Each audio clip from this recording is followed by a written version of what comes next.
बस्ती है मस्तानों की दिल्ली दिल्ली, गली है दीवानों की दिल्ली 6।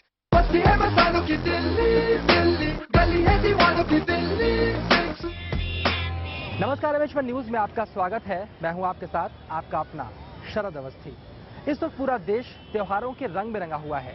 कहीं माता की भक्ति चल रही है, कहीं गरबे की धूम है और कहीं पर हो रहा है रामलीलाओं का मंचन। रामलीला यानी भारतीय पौराणिक कथाओं के सबसे बड़े नायक मर्यादा पुरुषोत्तम भगवान श्री राम से जुड़ी कथाओं का मंचन। दिल्ली की बात करें तो यहाँ पर मुगल काल के इतिहास जितना ही पुराना है रामलीलाओं का इतिहास भी। आज अपने इस खास कार्यक्रम में हम आपको बताएंगे आखिरकार दिल्ली में कितना पुराना है रामलीलाओं का इतिहास और बदलते दौर के साथ कितनी अनोखी हुई रामलीलाएं और कलाकारों और रामलीलाओं के मंचन में आया क्या क्या परिवर्तन।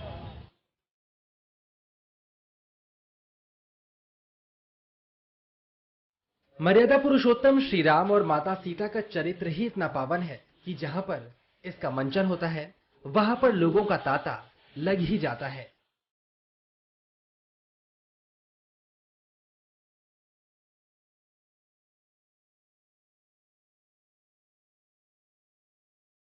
किंवदंतियां तो कई हैं, लेकिन माना जाता है गोस्वामी तुलसीदास जी ने रामलीलाओं का मंचन शुरू करवाया।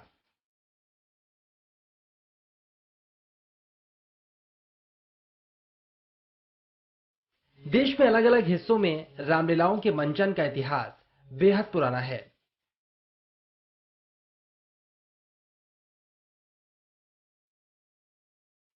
और देश की राजधानी दिल्ली में मुगल काल से रामलीलाओं का मंचन किया जा रहा है।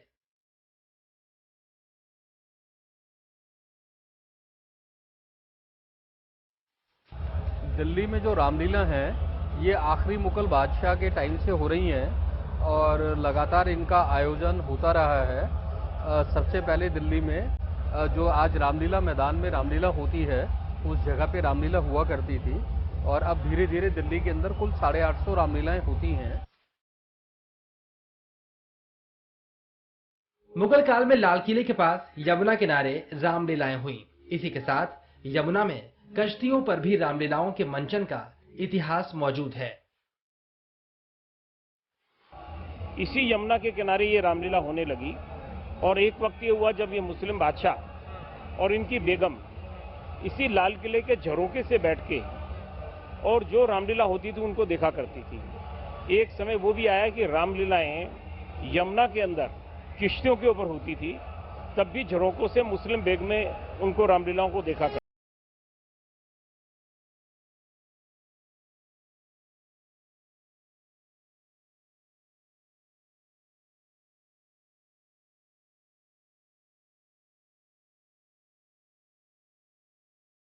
तो 250 साल का रिकॉर्ड तो मेरे पास है रामलीलाओं का कि शहर के लोगों ने किस तरह मिलकर शहर के अंदर झांकियां निकाली, सड़कों पर निकले और तांगे के अंदर बैठ के, बैल ठेले के ऊपर बैठ के और किस प्रकार वो छोटे छोटे ढोल बजाकर, छोटे छोटे नगाड़े बजाकर और शहर के अंदर से निकलते थे, जिसमें शहर के लोग सड़क के दोनों किनारे बैठ के उस रामलीला का आनंद लेते थे।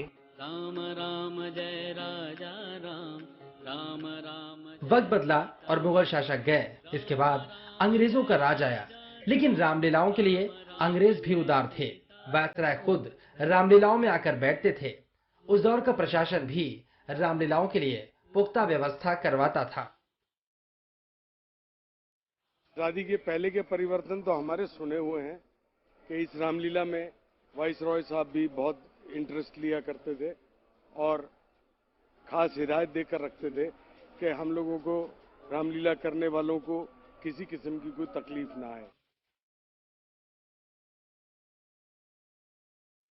जब दिल्ली में त्योहारों की बात हो तो पुरानी दिल्ली का जिक्र आना लाजमी है, क्योंकि त्योहारों और उत्सवों को मनाने का अंदाज यहाँ पर सबसे जुदा और बेहद खास होता है। ऐसे में दिल्ली 6 की रामलीला भी हो जाती है बेहद खास।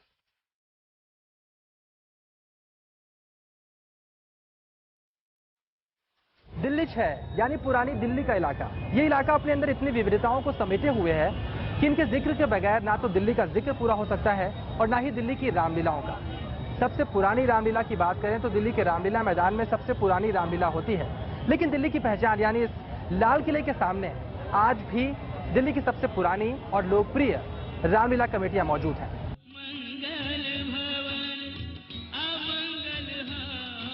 दिल्ली 6 में कई जगहों पर रामलीलाओं का मंचन होता है, लेकिन सबसे मशहूर रामलीला होती है लाल किला मैदान में। यहाँ पर वो रामलीला कमेटियां भी मौजूद हैं, जहाँ पर अंग्रेजों के जमाने से रामलीला हो रही है।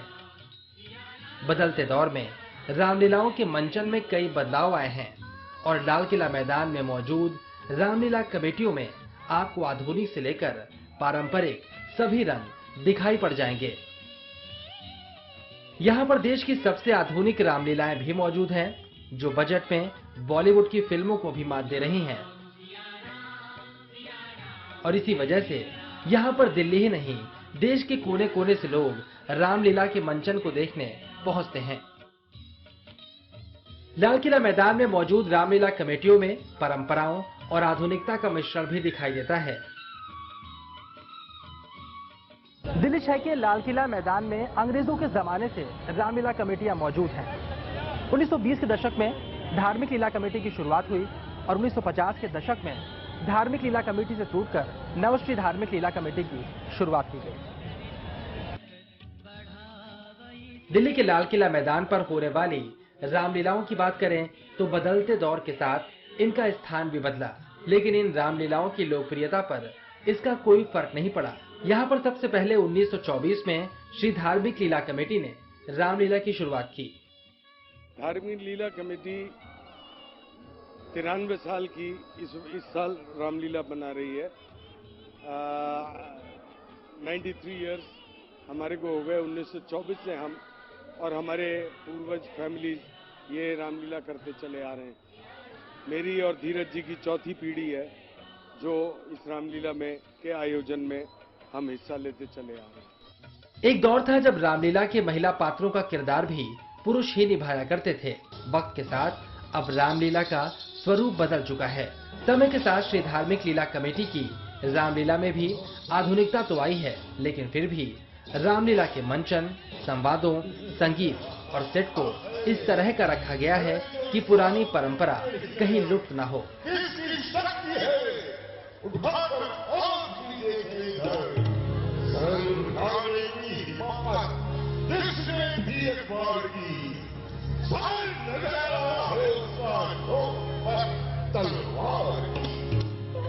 कोशिश एक विरासत को बरकरार रखने की है।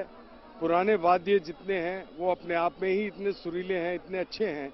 उनको बनाने वाले भी बजाने वाले भी बहुत मैं कहता हूँ दक्ष कुशल लोग हैं। तो कुशलता को दरकिनार करना ठीक नहीं होगा।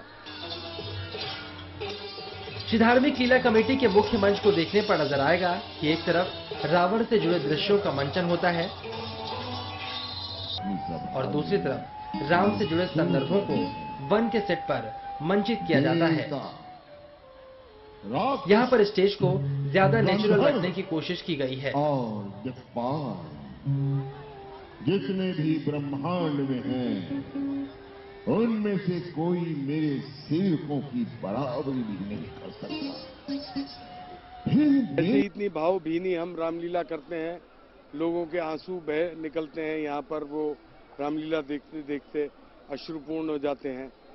तो और इससे ज्यादा हम क्या करेंगे। भगवान राम को हम सच्चे दिल से याद करते हैं, सच्चे दिल से उनकी पूजा करते हैं, सच्चे दिल से उनकी जीवनी का हम यहाँ पर पूरा जानकार हो।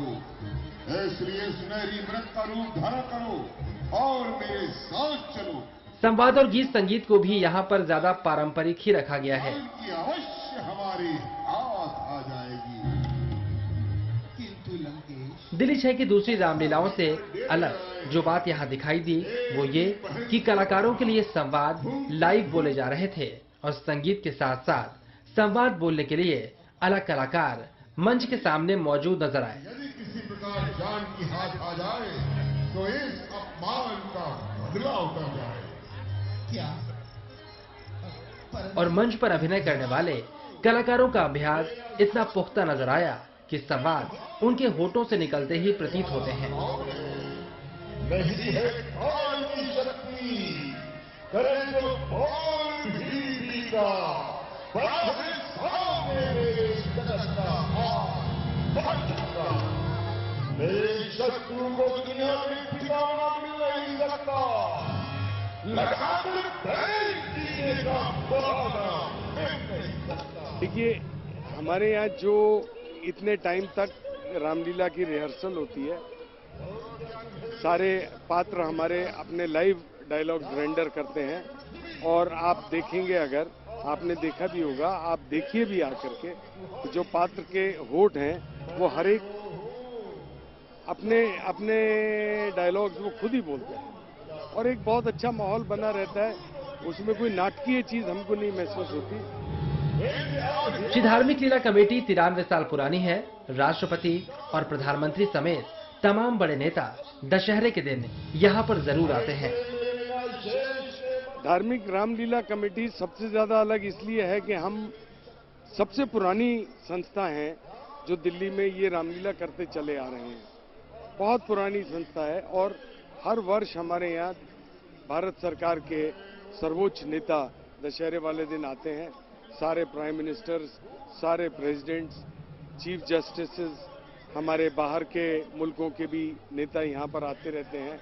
एक वर्ष हमारी प्रधानमंत्री इंदिरा गांधी जी अपने साथ न्यूजीलैंड के प्राइम मिनिस्टर को लेकर के यहाँ पधारी, जिनका हम लोगों को बिल्कुल कोई इल्म नहीं था और उन्होंने उनको स्टेज पे भी कंडक्ट किया और उन्होंने दशहरा उनको यहाँ बैठ करके खुद दिखाया।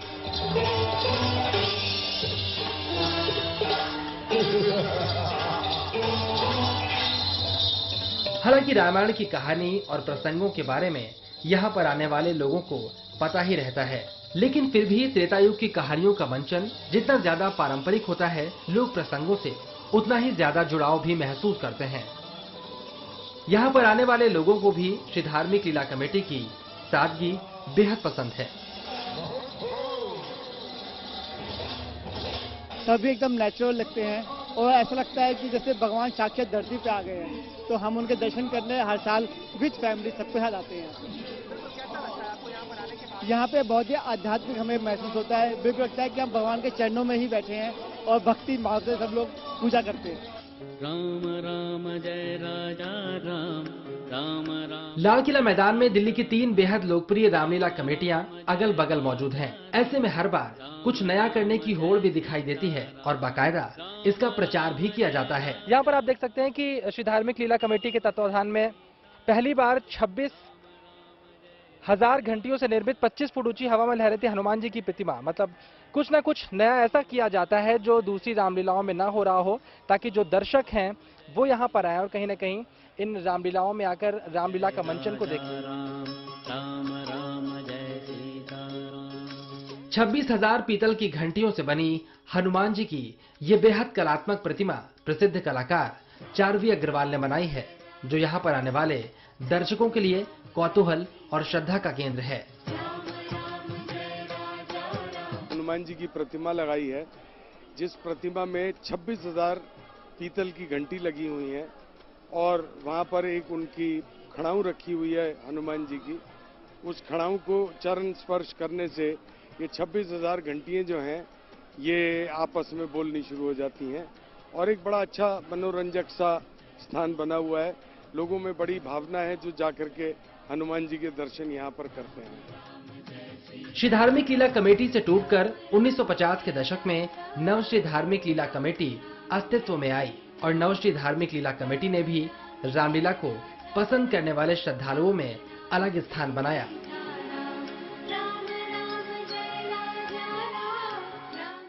वक्त बदला, रामलीलाओं का स्वरूप भी बदला।